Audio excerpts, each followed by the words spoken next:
Right, Mayor, a very good morning to you. Thank you so much for your time. And really, just as we try and get a sense of the level of preparedness, in a few days' time, we'll have international dignitaries in the city of Tshwane, part of the G20 Summit. When it comes to readiness, I can see there's a lot of work at hand as you and I stand on the site.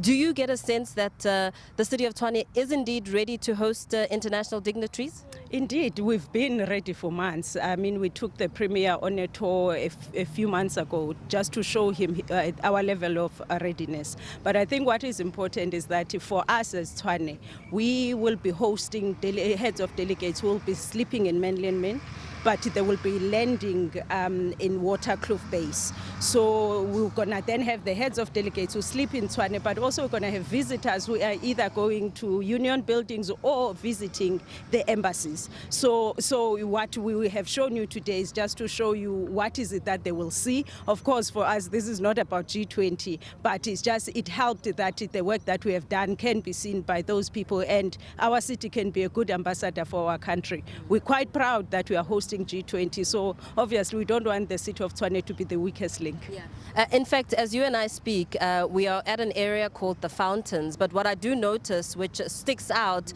points to the service delivery challenges in the city. There is no water in the fountain.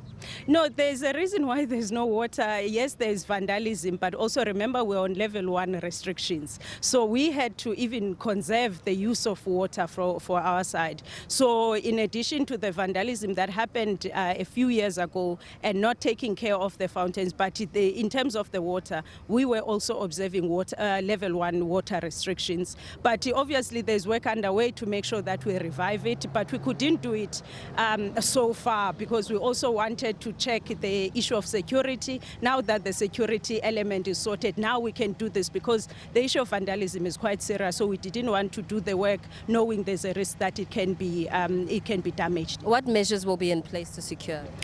So we have our TMPD that will be deployed, especially in the key sites and the key entrance, and then we have partnerships with some of the private securities just to augment. Of course, we work with SABC and we work with the province's community safety department. So the teams are ready. We've submitted our plans already in terms of how will we make sure that the city of Tshwane is safe. When it comes to a detailed plan, I know that you had given Salga a plan on how you are going to capitalize on G20. What are some of those plans in terms of the details and how the city will benefit? Firstly, we want to promote our city. It's the capital city of the country. Of course, we want to promote it. It must be presentable to those people who will be coming here. But also through the foreign missions in the city, we need to make sure that they have our information. For instance, we're on a drive to get investment. So when those heads of delegates, they come or their delegations are coming to our embassies, the ambassadors must be able to tell the Tshwane story in terms of what is it that we are looking for in terms of investment, but also what are other opportunities that are here. Our city is a tourism-rich city with all these heritage sites, your Fort Tracker Monument, your Freedom Park, your Union Building. So we also open for tourism and tourists to come to our city. So those are some of the benefits. But I think for us, firstly, let's present a capital city that truly represents who we are as South Africa. While we're still very fresh on the matter of the fountain without water, that of course points to the bigger issues. I mean, we're in a very fancy part of the city of Tshwane, but we know that the bigger problems are in areas like Hammanskraal, where clean water is but a dream. I mean, residents there still complain of a stench in the water and discolored water, saying that they cannot consume this water.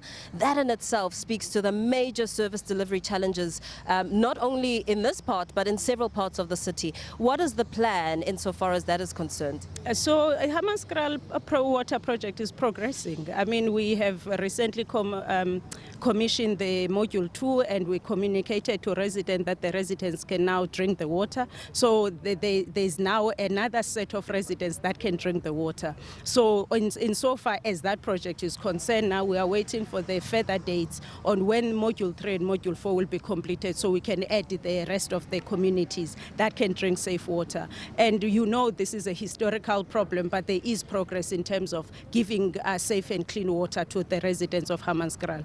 The other area is Bronkhorstspruit. Again, even this morning, we're receiving a progress report that our reservoir levels, for the first time in so many years, they are healthy. And we are starting to give residents water. Of course, because of the rains, we did have some operational issues in Bronkhorstspruit, but we are stabilizing. So when it comes to the issues of water, we just need to make sure we meet the rest of the deadlines, because we have not met most of the deadlines in the Hammanskraal water.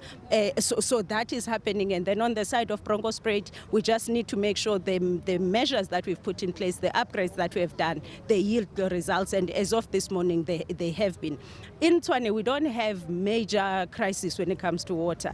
It's those two areas now that have the executive's attention. You would know that in Mamelodi, the Ekageng community that didn't have water for 6 years, they have clean and drinkable water now. If you go to Soshanguve, you go to Mabopane, Garangua, there's no issue with water. The one outage you'd have is if there's a pipe burst, and then would communicate to residents, we're fixing something, water will be out for 2 or 3 hours. So we don't have significant outside these two areas that we are working on now. Yeah. I mean, it may feel that the issue is perhaps of major significance to those areas that are still left out in the cold, more so as we learn of some external elements. I mean, we're learning and hearing of residents saying that it's a hard line business for those who may be selling water, and perhaps accusations of them sabotaging your efforts to get water running again. What is your take on that?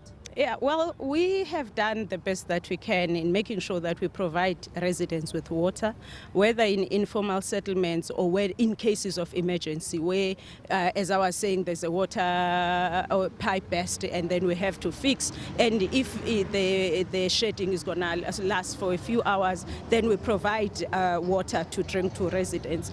So there's that one part that there's no resident who would sit and say, I absolutely have no water. But it happens that there are residents who would then go buy from private contractors, not because the city wasn't giving water. So they would go and buy from private contractors for their reasons. Maybe they need more than what we can offer them.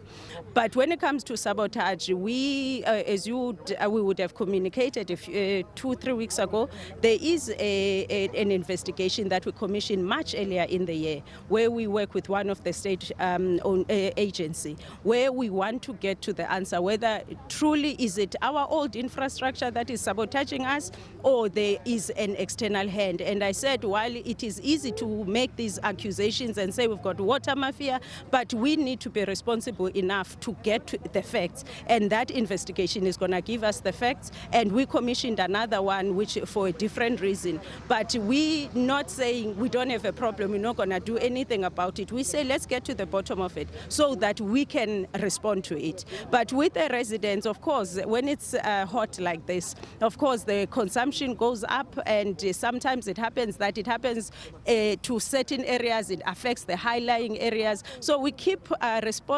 reminding and appealing to residents. We don't have enough water as Gauteng.